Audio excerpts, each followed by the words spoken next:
¿Está grabando? Ahí está. Bueno, entonces, ¿cómo conocemos el mundo? ¿Cómo conocemos el mundo a lo largo de nuestra vida? Bueno, el desarrollo de la función de conocer o la función cognoscitiva es una constante interacción entre un organismo, el organismo, y el medio. La teoría psicogenética o la teoría constructivista va a decir que el organismo modifica el medio y a la vez el medio modifica el organismo. Entonces hay un proceso dialéctico, ¿sí? Constante, a donde ambos se modifican entre sí. Esta modificación del organismo tiene que ver con la modificación de las estructuras de conocimiento. Voy a avanzar. ¿Cómo se modifica?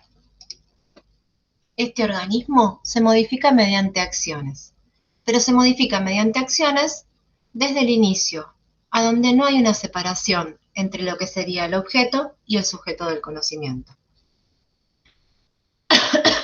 Ustedes vieron el video y vieron que había un niño que en un momento de su vida, que lo llamamos periodo preoperacional, que no tiene que ver únicamente con la edad, sino que tiene que ver con una instancia de desarrollo de las estructuras de conocimiento, no podía distinguir entre, no podía hablar de conservación del líquido, o sea, y diferenciarlo del recipiente que lo contenía.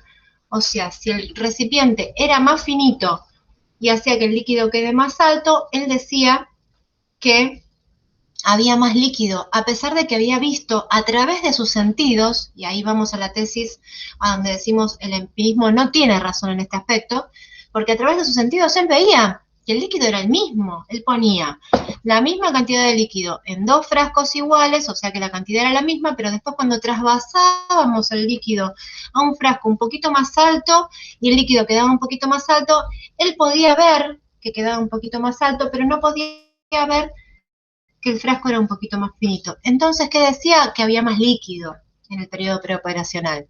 Ahora, cuando pasaba al siguiente estadio, podía decir que había la misma cantidad de líquido, ¿sí? Cuando estaba con en el periodo de operaciones concretas.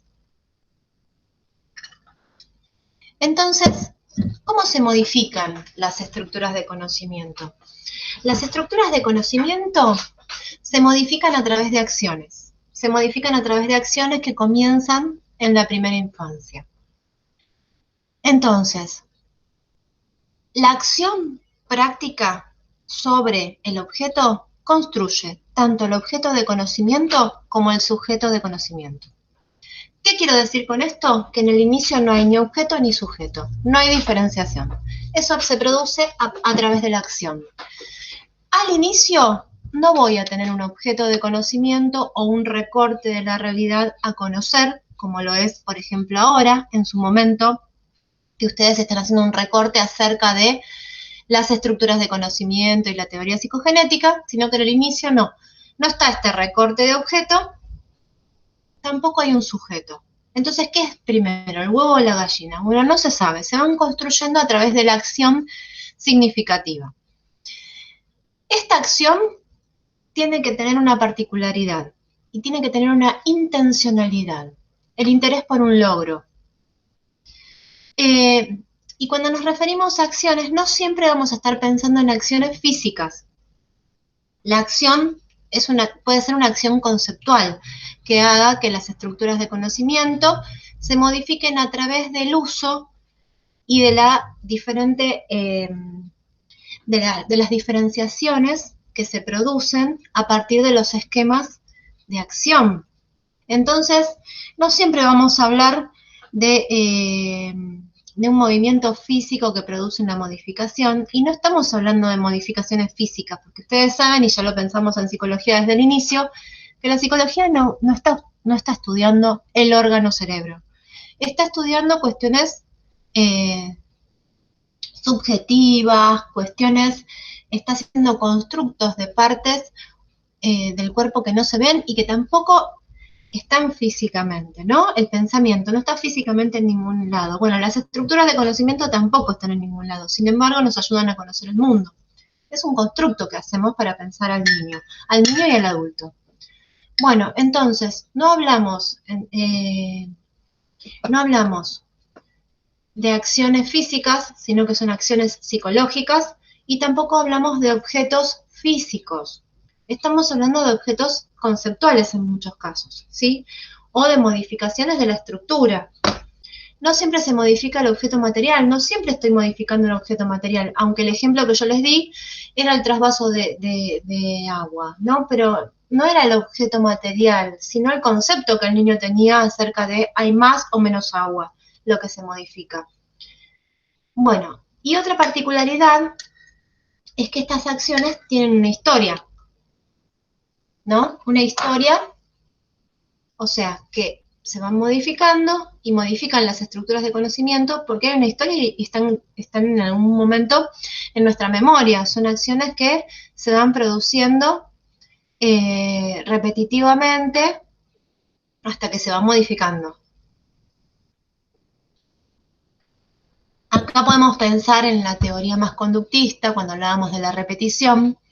No solo con la repetición, es necesario la repetición y la modificación para que haya aprendizaje, la modificación de las estructuras de conocimiento, ¿sí? Siempre vamos relacionando todo lo que ya vimos.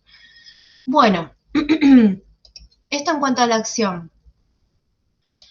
Bueno, en cuanto al sujeto, bueno, ustedes vieron que cuando el niño pasa de estadio, a través de diferentes acciones conceptuales, más adelante va a poder decir que la cantidad de líquido es la misma, a pesar de que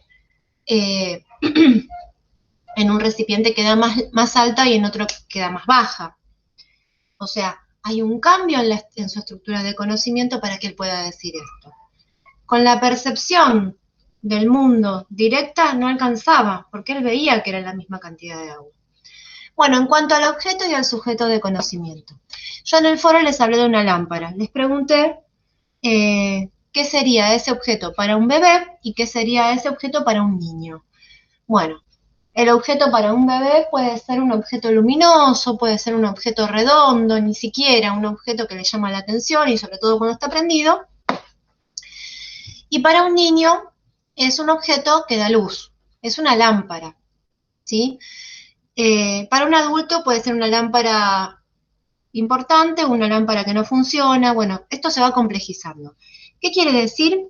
Que a pesar de que el objeto empírico real es siempre el mismo, el objeto de conocimiento es diferente, porque el sujeto conoce el mundo haciendo un recorte de ese objeto a conocer. Y ese recorte no va a ser el mismo para un bebé que para un niño. Por lo tanto, no estamos hablando en la teoría de objetos físicos, estamos hablando de recortes de la realidad, de momentos a donde se aborda la realidad a partir de un recorte que hacemos para poder conocerla. Entonces decimos que es un recorte de la realidad, que este recorte lo podemos conocer solamente a través de nuestra acción significativa sobre ese objeto, ¿sí? O sea, para el niño puedo prender la lámpara y es un objeto que me da luz, el bebé no va a poder prender la lámpara y va a poder mirarla, va a poder observarla, otros la van a aprender por él, quién sabe si puede asociar que a partir de apretar la perillita se prende. Bueno, y el objeto, bueno, se construye a medida que se construye el sujeto. Entonces, insisto con esto, no hay en el inicio ni objeto ni sujeto, se van construyendo ambos, y en interacción y en una relación dialéctica, ¿sí? Bueno, en cuanto al sujeto de conocimiento. El sujeto cambia su organización en la medida que hay una acción sobre el objeto. ¿Qué quiere decir esto? Que en la medida que el sujeto produce acciones sobre el sujeto cambia, no es el mismo, porque se modifica su estructura. Hablamos de acciones que no son físicas y son progresivos acercamientos a la realidad, a donde en estos acercamientos va transformando la realidad. Entonces, esperen que avanzamos un poquito más. Esta teoría se va a diferenciar de las demás teorías y se va a pensar en diferentes características de esta teoría, que lo voy a seguir en el video que viene porque es muy largo si no.